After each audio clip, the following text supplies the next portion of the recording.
viewers. So good to see you all. Happy New Year 2025, and thank you for watching this podcast. And this one is a very special one for me because we have Anselm Beach, who is going to talk to us about his life, his journey, and a lot about DEI. And this is a very fresh perspective on DEI because I have spoken to a lot of leaders, but Anselm has a very unique, fresh perspective on DEI that I want to talk about today. And I want to introduce Anselm to begin with. He's a US Army veteran with extensive background in leadership, operations management, healthcare administration, and he's a recognized leader in diversity, equity, and inclusion. He's known for his work as the Deputy Assistant Secretary of the Army for Equity and Inclusion in the US Department of Defense. And I love his strategic implementation, the work he has done, helping institutions move beyond diversity as a goal, military initiatives where he has helped enhancing diversity in leadership and creating an inclusive culture within the army and broader defense settings. And he is focused on advancing DEI initiatives, fair policies, and foster an inclusive environment. So I have so much to ask him about the true essence of DEI, and we are going to definitely start with a little bit about his background and his early life. So, Ansel, welcome to Soulful Conversations with Madhuri, and thank you for being here. No, thank you for the opportunity to be here. I look forward to talking with you. Thank you, Anselm. And if you can just share a bit about your upbringing and what led you to join the US Army, right? I and everyone is super excited to understand that, right? What led you to join US Army? Yeah. So I would say that, first of all, I was born in a little island in the Caribbean called St. Vincent and the Grenadines. And if anyone told me when I was growing up that one day I would have left this beautiful little island and I would have had this wonderful opportunity to come to the United States, um, had the chance to serve in the world's greatest army, right? And then had the opportunity to be a White House fellow and then go on to be a senior executive in the federal government, I'd probably still be laughing. But I think that my life journey, as kind of incredible as that may seem, is really, I think, the typical American story, right? That people come to this great country, we seek opportunities, and we find ourselves sometimes connected with people who could help to guide us along that pathway. I think, sometimes we hear a lot about merit, and I think merit has its place. No doubt, we all have to work very hard to prepare ourselves for opportunities.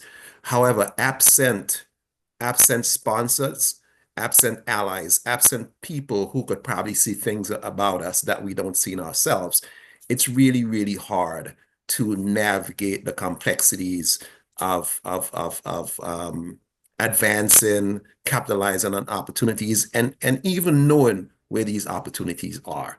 So, I grew up typical West Indian. My family history is a little bit complex, like everybody else. On my mom's side, my grandparents were direct slave descendants.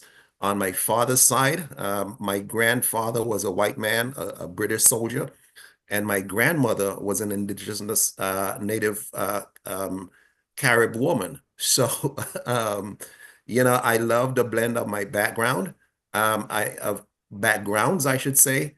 My mom's side were educators. And so education was really, really always important in our household growing up.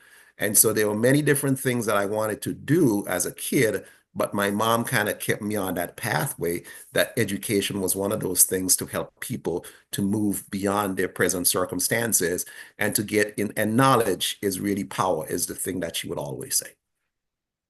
That is so deep, so profound. Thank you for who she was, and thank you for the path that she had chosen for you. And thank you for sharing your background with me. And I would definitely want to understand more about military and your Yes. experiences there. So, Yeah, do you want to share a little bit about how has your sure. military experience shaped your perspective on leadership and service? Yeah. So, my pathway to joining the United States Army was quite accidental. And I mean that literally accidental. So when I first came to the United States, my intention was to go to school and try to go to college. And then, of course, money was hard. So I tried to work and go to school at the same time. The job that I found was something that was really always a passion of mine, which was work in construction and building stuff, right? I used to always love to see people build things as a kid. So here I am in a new country, trying to go to college, trying to work at the same time. And the job that I had was in construction. And so we were revitalizing some of these buildings in Brooklyn, New York. And the job was one of those things where we were putting down, the contract was just to lay beams so that they could, put the flooring and revitalize these buildings.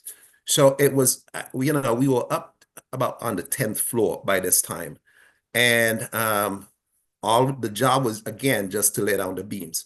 By the time we got to the 10th floor, we were like, maybe we should put some plywood down because it's kind of getting a little bit unsafe here. And so the next day I came in and I was looking up and I saw some of the beams that we had put in the day before and they were a little bit twisted. So I thought that I should, just get a head start before the crew comes and start bracing them and, to make sure that they were straight and aligned. As it happened, I fell off of this ladder, and it was a good thing we had put the plywood down before, or else we probably may not have been having this conversation. So I fell off this ladder, and I was home recovering for a few days, and I saw this great commercial. It says, "We do more by 9 than most people do in a day."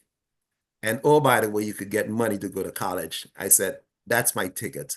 And it was an Army commercial. So I called the recruiter, and I was probably the easiest recruit they ever had. So that was my entry into the Army. Accidental as it was one of the most amazing and best decisions I've ever made in my life. I would not do anything to change it. I absolutely loved my time in the Army. I loved the United States Army. I loved the opportunity that it gave me, the exposure to meet so many different smart and talented people.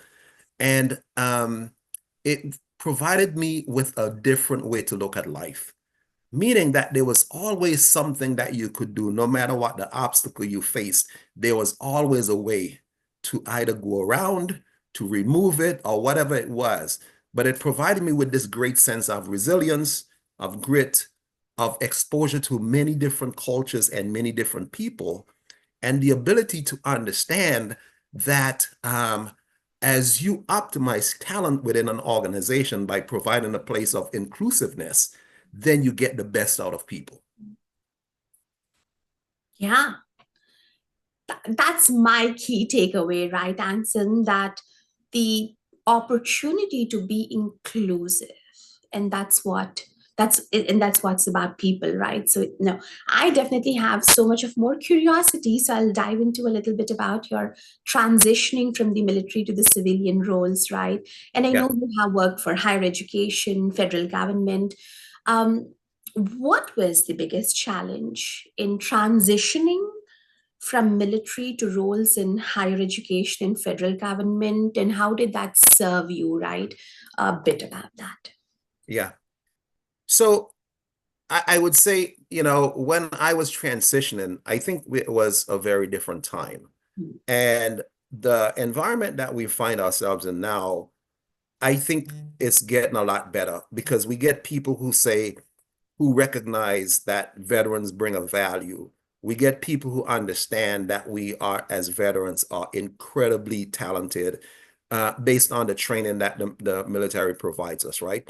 The opportunities that we are exposed to and the different circumstances that we find ourselves in, during our service. The places we get deployed to, the fact that, sometimes you have to be flexible, you have to be adaptable, you have to think outside of the box to get the job done. So that aside, I think when I was transitioning, part of the thing that was the struggle was that there were many people who really didn't understand the value that that veterans would bring.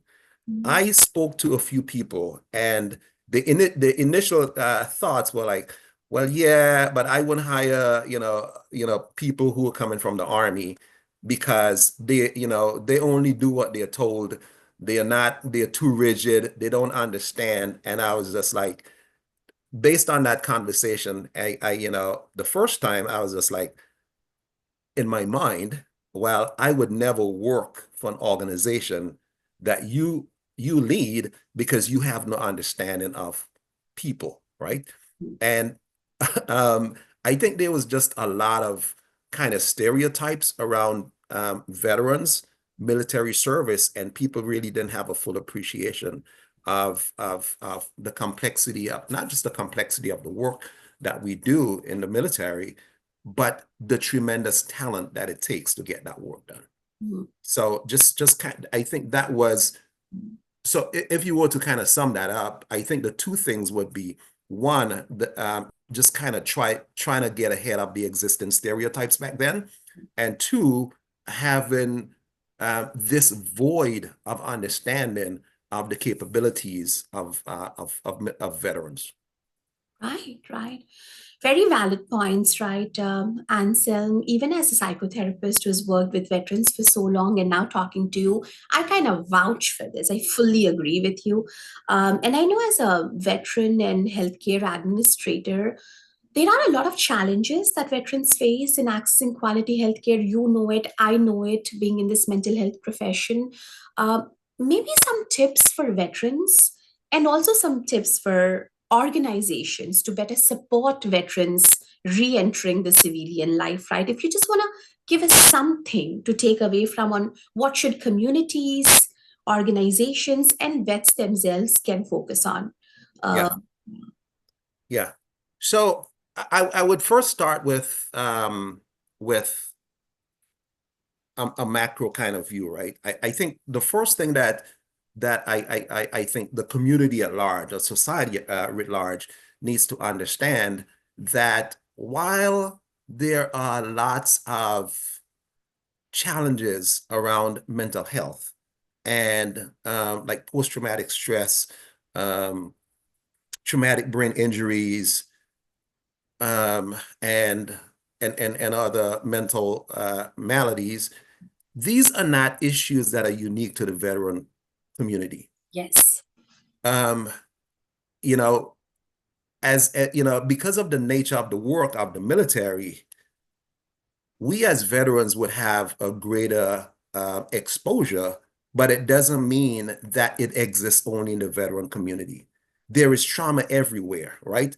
And I think we first need to understand that the biggest challenge is really the healthcare system in which we operate, the capacities with it when there, and even some of the more societal stereotypes and taboos around mental health, right? So when we get to a place where we could recognize that mental health is really just part of healthcare, then I think as a society, we'd be moving better to greater acceptance of veterans, understanding that, challenges could exist within any sector of the society, right? So that's the first thing.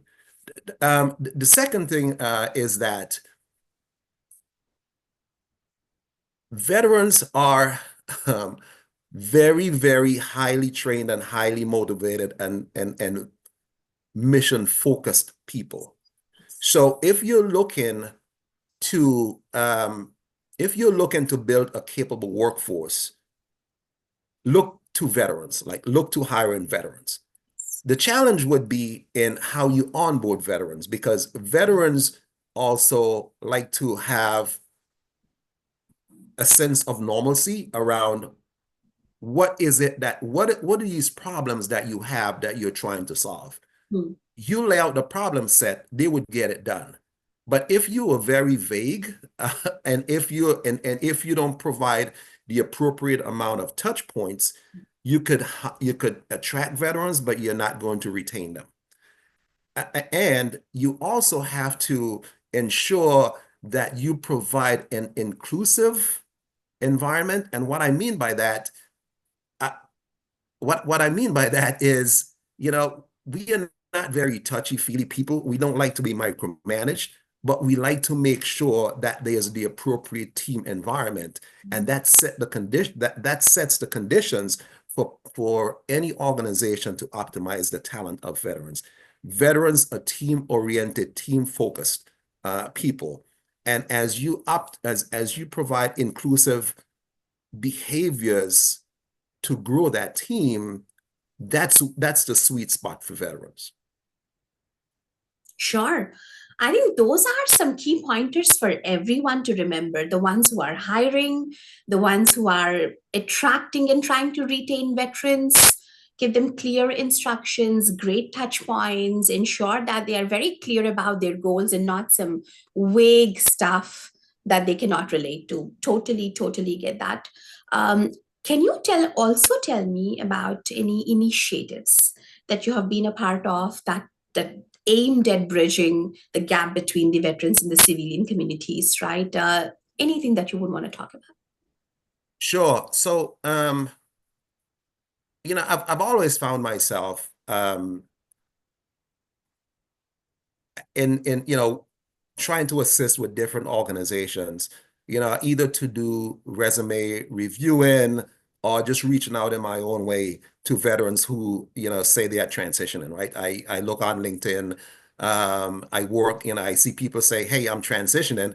I would send a message, say, hey, it's going to be a different journey for you.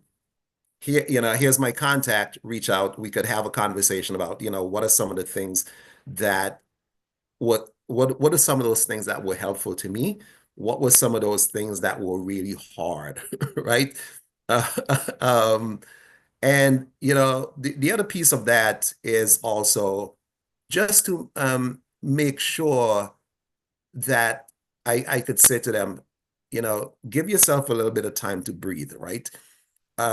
You're coming from some place where you feel like you're flying a jet every day, and then you're transitioning to a place sometimes where you feel as though you're going to be driving a school bus, right? So you're going from a high tempo to sometimes, the operating tempo is going to be a little bit different. But as veterans, we have that energy, that drive that we've got to get it, we got to get after it, we got to get it done. And we also have to make sure that we're hitting it out of the park every day. And so it's just like, um, so it gets to one of these things, right? Where there's this great book, and it's called The Four Agreements. And I'm not sure if you ever read that I've read book. it by Miguel, right? Miguel Ruiz, Yes, Four yes, Agreements. Yes, yes, I have yes. read it. Incredible book. Incredible book. And I always say, if you haven't read this book, take time to read this book because I think it's going to help you to give yourself a lot of grace as you transition into a new environment. Yes, yes, absolutely. Yeah, so I would definitely share that this book has been incredible because it clearly defines these four agreements that one should read about, Yeah. which can just summarize your whole life in the right track. So I'm not going to give away those four agreements, but as you rightly said, the viewer should read that book and understand what these four agreements are. I'm with you on that. Okay, now I will be killed by the viewers if I don't dive into DEI right now. Right. So diversity, equity, and inclusion, Anselm, this is used and sometimes overused. But I want you to give the viewers what is the true meaning of diversity, equity, and inclusion, and maybe a little bit about. And I have a question I'm going to pose you later, but a Yeah. heads up on, okay, when you hear these words, diversity, equity, and inclusion, what should you infer from it, the true essence of DEI? What would you say on that? Yeah. So, you know, it's I had the great fortune to work with a brilliant guy, professor at UNC Chapel Hill, Albert Seagars, smart as they come, and um, we I was attending a class down there, and we were talking about diversity, equity, inclusion. And so Ellen and I got, to talking, and then eventually wrote an article on on DEI. And in some of the interviews that we had following the release of the article, one of the things that I would always say is as people ask me about DEI, and as I understood that we were getting into a kind of new era, is that it feels almost like the Tale of Two Cities, right? That great novel, the Tale of Two Cities. And the Tale of Two Cities begins by saying it was the best of times, it was the worst of times. And in some ways, I think when we talk about DEI, it's the Tale of Two Cities because it's the best of times and it's the worst of times. It's the best of times because there's a lot of people who's talking about it. It's the worst of times because many of the conversations are going in the wrong direction. And so for me, DEI really is a framework that helps an organization to do what that organization does, meaning that it's a way that an organization could attract talent. It's a way that an organization could optimize talent. It's a way that that organization could tap into the differences, the unique differences that people bring, optimize those talents, and to be able to drive innovations, right? I think that, we started in on the DEI journey, obviously because we have not the perfect history. And I think if anybody want to dispute that, then that's fine. And this is not to be anything derogatory. I love this country. I love the Army. I have, my service is there, and I would do it all over again, right? One combat tour. Um, and in the military, we join for different reasons, but we stay under that one uniting factor. This we'll defend. The red, white, and blue, the band of brothers, one team, one fight, one nation under God. You pick something, and those things are the things that unite us, right? So, when we think about DEI, this is not about a factor that, preferences one person over the other. It's really just a framework that an organization could use to make sure that they could effectively compete and win in the talent space. I have daughters. I tell my girls that they could grow up and do anything that they want to be, anything that I want to do, right? Obviously, they have to be talented. They have to be smart. They have to be able to compete. But if they're all those things and they're not given access, then the country loses, right? Not my girls. It's the country. It's an organization, because when we deny talent, we don't know where the next best idea is coming from. We don't know where the next cure for cancer is coming from. We don't know where the next bright mind to solve some of the world's toughest problems. Where does that talent exist? We don't know. And that's why, as a country, we have to be able to invest in opportunities to provide access to talent and to provide access to drive innovation. So, I go back to this notion about the best of times is the worst of times. I think what happened in the aftermath of the killing of George Floyd, we had this emotional kind of outpouring, and there was a lot of the overnight DEI experts. Mm. And I think that was not helpful. I think that part of the conversation around DEI for too long focused on representation. And that really is not where that's really not where it lies. The thing is, how do you provide access to opportunity, move beyond representation, and get people into a place where they could be fully participating into the mission, the organization of the mission? So I think that, when we talk about DEI, we are not talking about something that's just really simple on the surface, that we need to get more of this or more of that. It's more of how you figure out how you provide access, how you make that mix work, and how you drive innovations, how you drive productivity, how do you drive, talent, how do you drive academia, how do you produce more knowledge, by creating this wonderful mix that we have in this great country. Oh, that was so deep, Anselm. That was so deep. Follow-up question for you. What is this one message that you have for the upcoming overnight DEI thinkers and who have the potential of becoming an overnight DEI thinker, right? What is that you want to keep them in mind so that they pause, think about DEI, and then not get into misconceptions that you clearly stated right now? What is that one message that you have for them? Yeah. So I have to give you an example. So I was at a conference um, and there was a DEI professional, quote unquote. And the question was asked about equity. What is equity? And it devolved into redistribution. And I was like, whoa, whoa, whoa, no, no, stop, stop, stop, stop, stop, stop. Please, please, please. That is not equity. And one of the examples that, and I would date myself here, is that when I first joined the Army, we used the M16 rifle, and a lot of people are like saying right now, the M16, that's been gone out of the Army inventory for a very long time. But I need to give you this example. So the M16, um, when you go to the range to qualify, the first question they would ask is any any left-handed firers.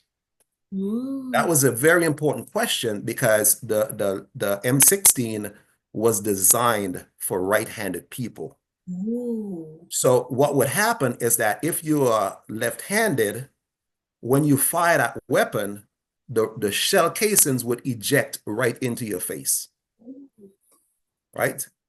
So you had to get what they call a deflector to it was a little adapter to snap in, and it would prevent the shell casings from ejecting into your face. And I think when we think about equity, we must think about what are these deflectors? What are these shell deflectors? Because if you're a left-handed person and you're firing a weapon that's going to eject into your face, do you have any motivations to fire that weapon? Mm. You really don't. And so when we think about equity, we have to really think about the systems, the processes, the equipment. How were they designed? Were they designed so that every person could use them and use them effectively? So we're not talking really about preferencing for any person. Right. We're talking about how we provide an opportunity for everybody to be able to fully contribute. And so as we think about, people who are overnight DEI experts, I would say, to please take time to study the craft, much like anything else. It's not about creating, extra alphabet soups like A, B, C, D, E, F, G, DEI, EIB, A, B, C, D, E, F, G. um, it's really about having a full understanding of people. It's about how you then utilize your experience as a leader and use these as new competencies for leadership in the 21st century. Listen, we are, as we kind of think about where we are, you know, part of what we need to think about any person who's in the people business is really understanding the gravity of the time. We are in the fourth industrial revolution. It means that we have technologies that are quickly getting on parity with humans. That is one aspect of diversity that we have to think about. And so we have to think about where as organizations, whatever that organization is, where's that organization on that transition, on that change continuum? And how is it that you get people to be integrated, and how you bring people and you could increment them with the technology so you could optimize that. That's one example, but I think the point really is that we really have to think about what the organization that we are part of, who the audience is, and what are the needs within that organization, and how we could leverage DEI as a solution, for that organization. That's right. That's right. And the next two questions that I want to ask you sort of expand on what you just shared with us and the true essence of DEI. Military is definitely the most diverse institutions, right? And you bring the best of two worlds to us, the whole experience from military and DEI, which in this stage in this world plays such an important role, right? So if you want to tell us about being in military, which is so diverse, what lessons can other sectors, healthcare, corporate, name it, can learn from the military about diversity and inclusion? What would that look like? Yeah. So I would answer, your question by sharing a story with you. Mhm. Um, Shortly after I joined the Army, my first duty station was in Fort Stewart, Georgia. I was there about a year, and then I shipped off to Germany. So I got to Germany, and I got to my unit, I think a Friday evening, a Friday evening. And shortly after in processing, signing into my unit and getting a room assigned to me and all that other good stuff, there was a knock on the door, and soldier came up and he said, he introduced himself. I won't put his name out there right now. And so he goes, "Hey, I'm Sergeant so and so, and I'm your squad leader." And he goes, "I heard you just came into town, and so I just wanted to check in on you. Do you need anything? And oh, by the way, I'm gonna come and get you Sunday, so I could take you to my house, and you'd meet the rest of the squad. We're gonna watch the football game." Mm. So, so I'm just like, okay, all right, great, Sergeant. So Sunday afternoon, about 12, Sunday. My squad leader came. He got me and took me over to his house to watch the football game, right? And meet the rest of the squad. So I'm excited, right? I get to meet the people who I'm going to be working with, and then you know the room goes quiet. There's beer, there is food, and everything else, and the room goes quiet because now everybody wants to watch the game. Mm. So I'm sitting there and I have no clue what's going on because I told you I was born in the Caribbean. And when he said football game, I am thinking a soccer game. So he quickly realizes what's going on and he comes and he sits beside me and he goes, "Oh, yeah, you're from the island. So you have no clue what's going on." And he starts to explain the football game to me. And I left there that night and I'm on top of the moon because not only did I get to meet people who I'm going to be working with, now I get to relate to them better because I know what 1st and 10 is. I know what a field goal is. I know what a touchdown is, right? I know that language now. And I'm looking forward to the next time I could go and watch the football game with them. I provide that story with you because here's this guy who took the time to meet me where I was, who got to understand a little bit more about who I am, and who shared who he was. And now he's explaining, pieces of culture that I did not have. That is, to me, is the textbook lesson on DEI. There was no words about diversity, equity, inclusion, but all that is about inclusive behaviors that leaders drive. And so anytime, people say, "Oh, I don't know about anything about DEI," I was just like, you really don't need to know anything. You just need to be able to care about for people, right? And you've got to be able to meet people where they are, and you got to understand what the gaps are, be it knowledge gaps, be it culture gaps, be it organizational history gaps, be it work competencies gaps, and help people to navigate those, provide them with the tools, and you would see the difference in how people perform.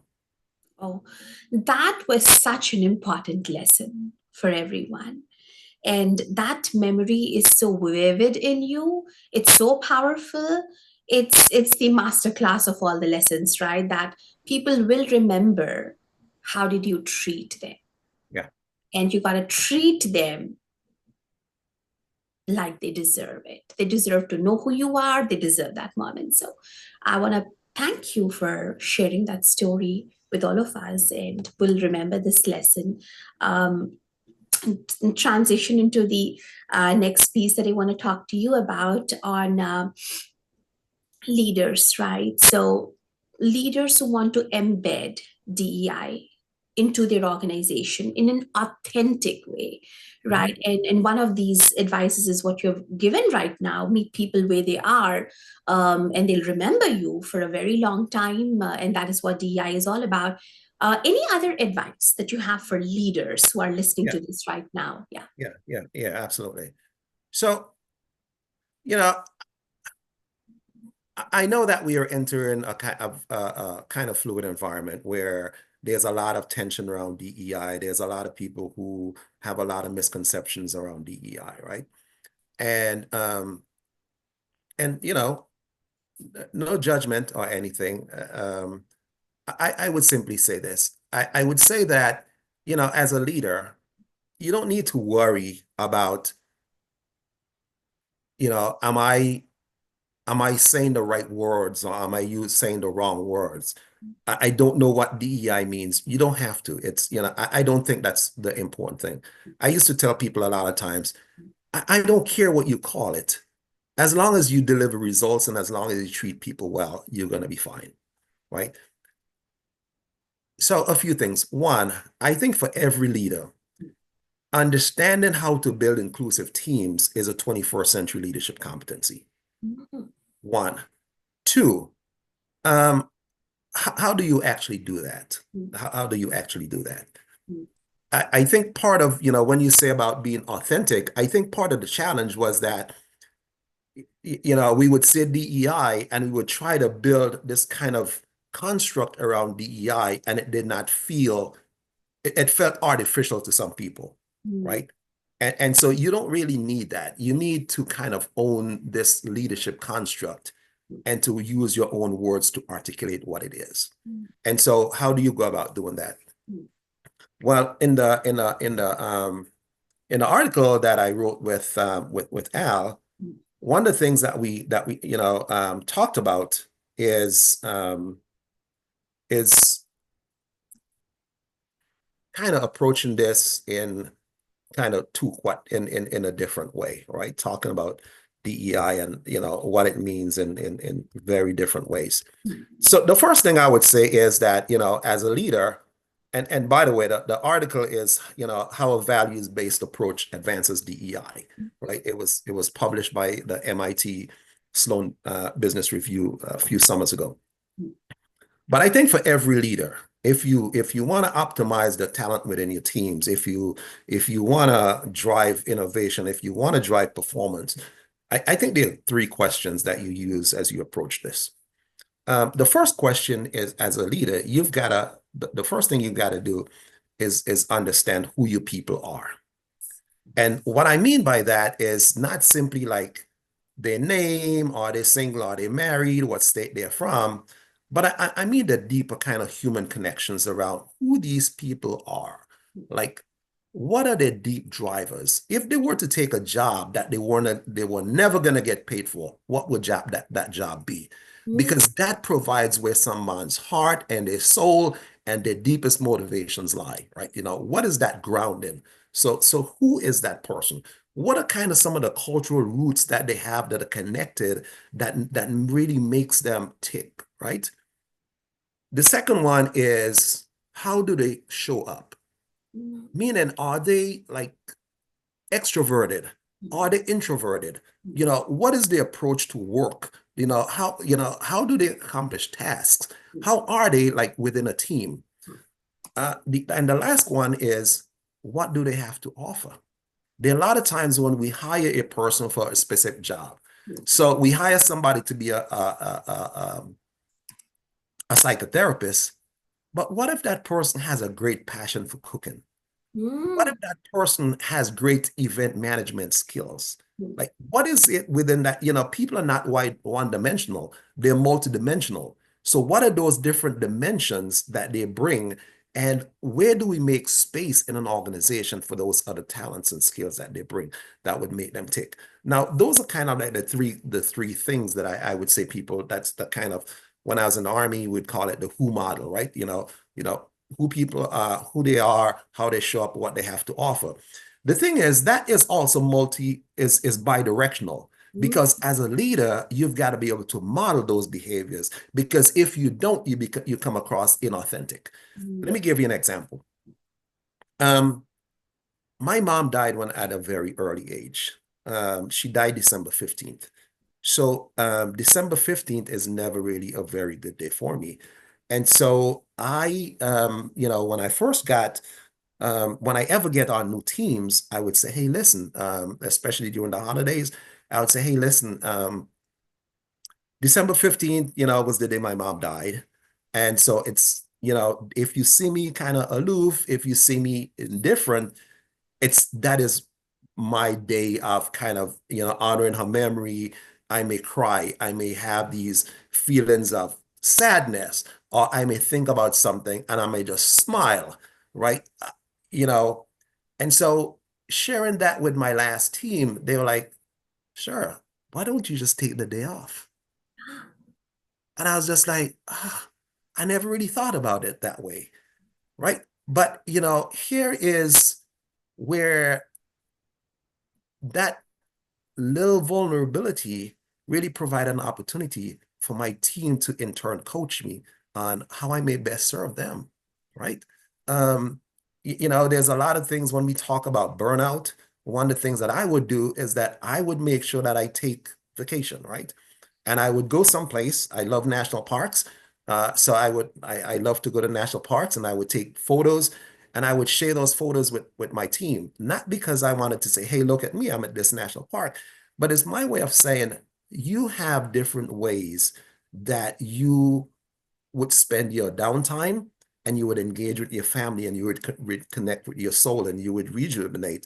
One of those, it's okay for you to do that, because as I show you what I do, it gives you that sense that if you go and take vacation, that it's okay, and then you share those pictures with the team, and then we get to learn more about each other. Mm. Oh, there's so much that you shared, and I definitely want to summarize this for everyone to understand.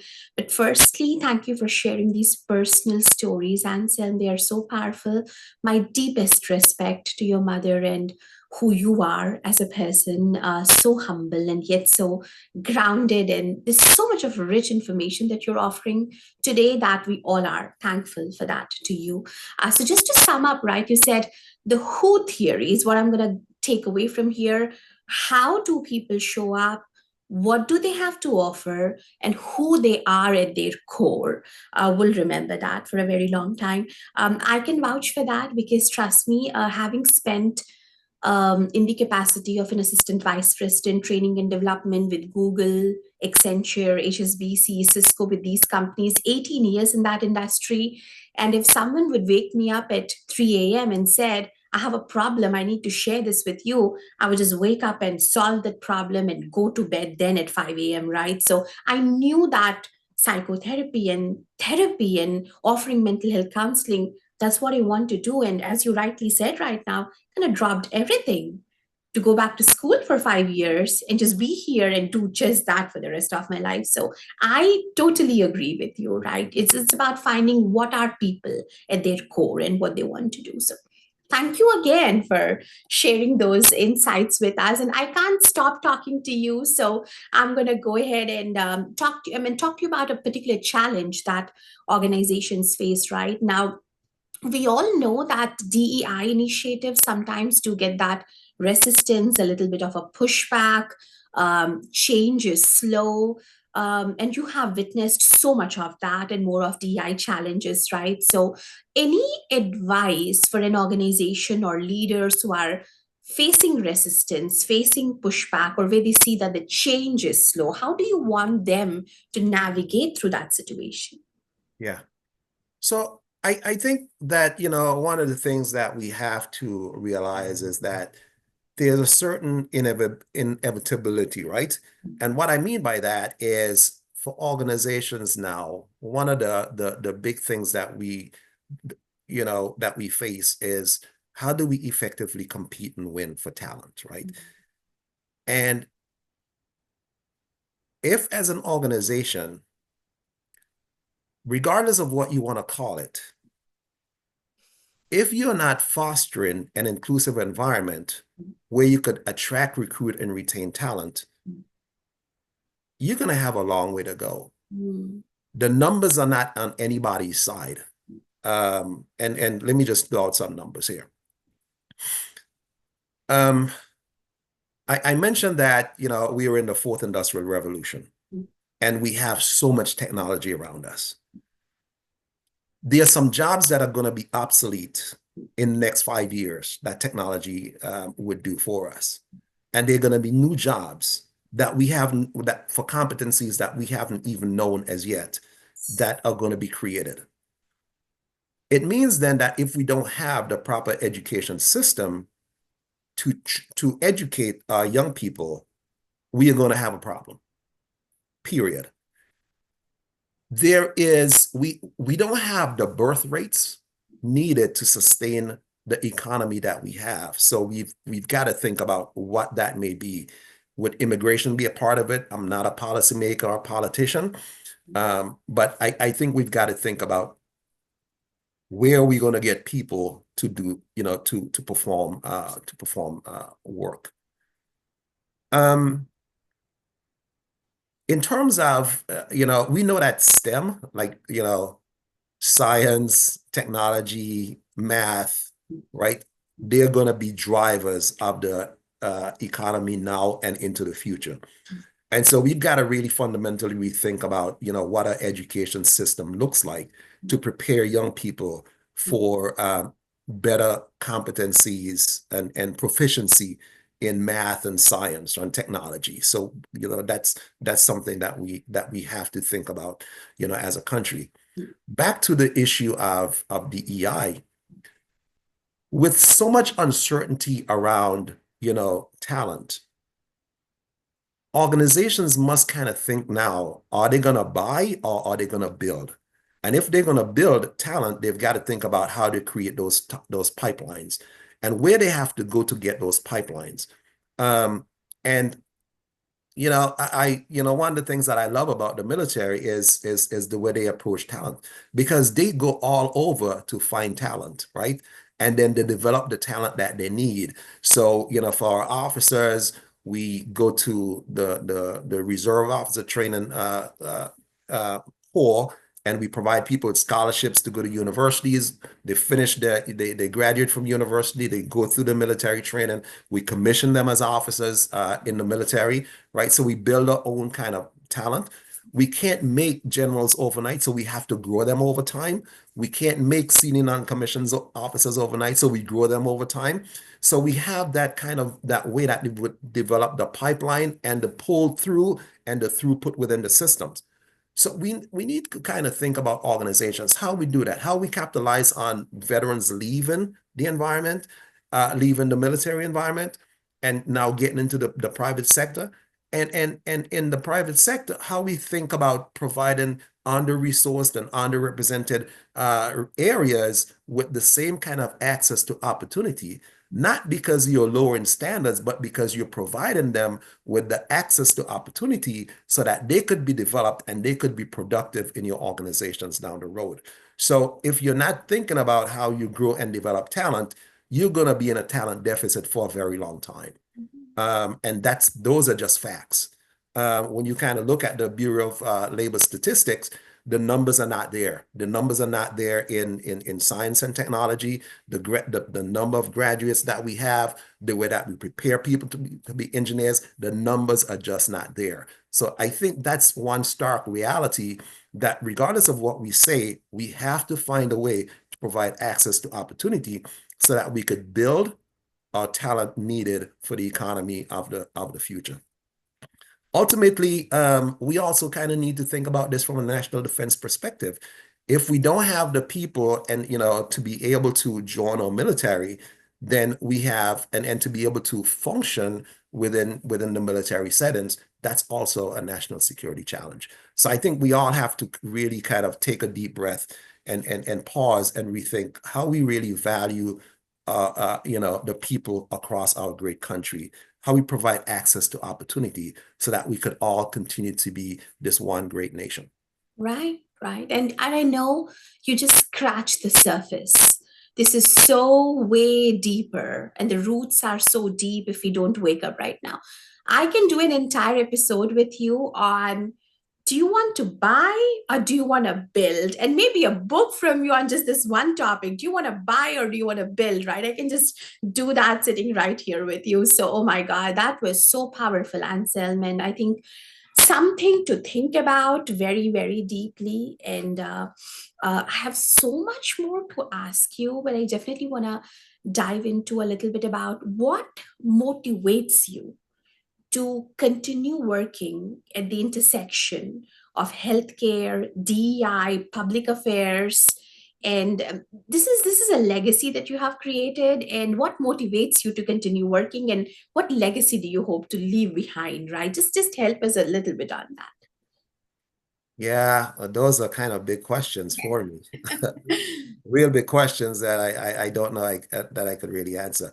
I would say this to you, right? Another quick story. So my first duty station was Fort Stewart, Georgia. And I when I joined the Army, I worked on generators. And I don't know if you ever been to Fort Stewart, Georgia, but if any, people who've been to Fort Stewart know that there's this strange phenomenon, right? It is hot down there in the summer times. It is incredibly hot and humid. And when I got there, I realized that at midday every day, the skies will get really, really dark, and it would thunder and lightning and rain. And then within 5 minutes, everything would be dry as though it never happened, right? So, so I would make sure that, when I go to work at the motor pool, I would get out early in the morning to get all my work, outside work done. And in the evening, when it was really hot, I would try to get, whatever paperwork that I had to do, I would get it done. So one day my motor sergeant came down and it was like really hot. And he goes, "Hey, Private Beach, I need you to go out and work on this one generator." So I had already worked on that one generator that morning, but I got my toolbox and I was walking outside. And of course, I was like saying a lot of different things and things that I would not even repeat and that I would be very much ashamed of right now. And so I got to the generator and slammed down my toolbox. And have you ever felt like you were not alone? Like, and I had that strange feeling, and I looked around and he was right there. And I was just like, oh my God, like, I'm in trouble. Like, he's going to write me up. I'm going to get kicked out the army. So all these things. And he came over and he said, "Hey, listen, you got a lot, you got potential. You got potential. And to be a good leader, you also have to be a good follower. You're going to meet a lot of leaders, you've got to learn like who you wouldn't follow, and if when you become in a position, the things that you should not do, right?" And he went on to tell me, I knew that your equipment would be ready, but I am getting ready to loan this equipment out. And if there was the one person who I wanted to make sure that everything was okay, I wanted you to take a last look at it to make sure that everything was okay before I loan this out. It was such a humbling lesson. And so, you know, I remember the last time I saw him, we were passing in Germany. We were at an airport and I ran into him, and I was a rank higher than he was at that point. And he hugged me and he goes, "I always knew that you could do it. I always knew that you could do it." And so I would share that that same thing with you now, in that we never know the impact that we are going to have on people, right? And and so and so I think these are just people lessons that we have to learn every single day as we think about leadership, as we think about, leadership is really about the impact that we have on people, the results that we drive. And we don't drive results without having a heart for people, right? And if you don't have a heart for people, then you've got to rethink if you want to be a leader, right? And so as I kind of think about that, I would say that I never really planned anything in my life. It was more opportunities that that came my way, or that people thought that I had the ability to do. So um, I am forever grateful to my time in the Army, for the leaders who helped to shape me. And I see healthcare as just another way of the nation's prosperity. And I see it, not just from a veteran standpoint, but if we don't have a healthy nation, we don't have a prosperous nation. And so that's why I think healthcare is so critical. And when I think about healthcare, I'm thinking about all the dimensions of healthcare. It's mental health, it's women's health, it's all these different pieces of this preventative health. It's all these things. It's about access to good medicine. It's about access to places to exercise. It's about access to food. It's about access to all these things that sometimes we don't think about in this kind of holistic perspective. So spellbound to hear the story that you just shared.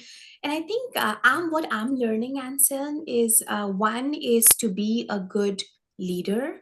You also have to be a good follower. And good leaders are good followers. That is a very important statement that you have conveyed to us. And of course, what I've seen is whatever has happened to you, what you have experienced, you've sort of already passed it on as a legacy as a leader yourself. It's like a candle is lighting other candles and it's losing nothing doing that. And you're carrying that. And those are very, very profound lessons for leaders globally who are going to listen to this. So I want to thank you for that. I have a quick rapid fire round for you. And there are some questions that I have just to understand you a little bit more, right? And I know you told us about the four agreements, but what would be another book that had a profound impact on you? What would that be for you? Yeah. So the other book that had a profound impact on me is the Bible, actually. Growing up, my mom would have us read the book of Proverbs. And so I think the book of Proverbs is quite a profound book in it's the book that really talks about so many lessons about life and about wisdom, about treating people and how you treat people. And I think that's one book that I that I has a significant place in my life. I would share this with you. So my best friend was born the same day with me, and we had aspirations to live in Belize. So he stayed at home in St. Vincent and went to law school, and then became a judge. And he was a judge in the Supreme Court of Belize. And so one morning he messaged me and he said, "Hey, really kind of tough case today that I've got to decide on." And so I sent a message to him and I said, "Well, I'm going to be, here's this lesson in Proverbs that I think you need to read." His message was really kind of took me by surprise, even though he's my best friend for all these years. And he said, "Hey, yeah, yeah, yeah. So I read the book of Proverbs, like, I read Proverbs all the time." And he goes, "Remember when you told me that your mom said that if a boy wanted to be a man, he needed to read Proverbs?" And Mhm. I was just like, "No, I don't."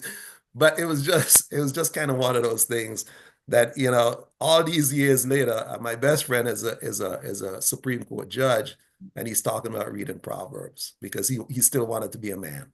Oh, what is your favorite piece quote from Bible that you live by or you love the most? Yeah, so there are many, but one of them is from the book of Joshua, chapter 1, verse 9, and it's really be of good courage, like be strong, be courageous, because the Lord thy God goeth with you wherever you go. Yes, yes, that is a reminder, a very, very strong reminder for all of us. Thank you for sharing that. One thing that you miss about military life? There's not one thing that you could ever miss about military life. There are many things that you miss about military life. I miss the camaraderie. I miss the decorum. I miss the customs. I miss yeah, I miss the fact that you could go to any military installation and it always feels like you're not in a new place. Yes, yes, yes, yes. And also tell me about a motto or a piece of advice you live by, right? What would be that for you? Um, so I think, one of the things that I try to live by is, as I mentioned, my mom died at a very early age, right? And so my mom didn't see me grow up to be a man, right? And so I think about that a lot. I think about, what would my mom think about me now? And so for me, I try to make sure that I do the right thing, no matter what, no matter is somebody looking or not looking, because I don't want her to be disappointed. I don't want to do something that would bring disgrace to the family name. So that is one of the things that I try to make sure that I live by. Absolutely. Authenticity, right? And someone's watching you, not watching you, do the right thing. And yeah, we'll try and remember that. Oh, I have so much to ask you, so much to talk about, but it's been such an incredible experience sitting here listening to you and your glimpses of your life, which have been so useful and powerful for all of us. I don't want to wrap this up, but I have one question that I want to ask about your future plans, right? So, is there an exciting project, an initiative, a personal goal that you're excited about? What's next for you? I don't know. I don't know. I had a great opportunity when, I had the chance to just write that article with Al. And so I'm kind of thinking about, what would be nice is kind of sitting down and getting some reflections going. And especially in the DEI space, what it means and how could we, help to advance, people who are interested in really leading people and how we shape people practices. As we think about Industry 4.0 or in the fourth industrial revolution, there's so much technology in place, right? The fact is we have in this conversation because of the great technology that we do have, right? And at the same time, we having this conversation and we never met. So there's still the need for people connection, because we are people. And how do we help to transcend our humanity during a time of great technology when we tend to be so impersonal with things? And where does that people touch still come in? Yeah, yeah, yeah. Oh, I've read so much about you. I've heard so much about you. I have watched your videos, read a lot of stuff that you've written, but it's been such an honor to sit right here and talk to you this morning about your life, your journey, and in such a short time, you have given us anecdotes, powerful lessons for leaders, for military, for civilians, for anyone who wants to understand about DEI, and so much more on life and the way one should live their lives. So, just cannot thank you for this beautiful, profound, very rich conversation. And we are going to listen to it again and again because you have said so much, and everything that you said has a key takeaway in it. And I would definitely reconnect to bring more topics to our audience right now. But personally, I want to thank you for being on Soulful Conversations with me. And that was really soulful. But thank you. Thank you for the opportunity. I enjoyed it. Absolutely, absolutely. Thank you, everyone, and we will reconnect. Wish you a very happy new year.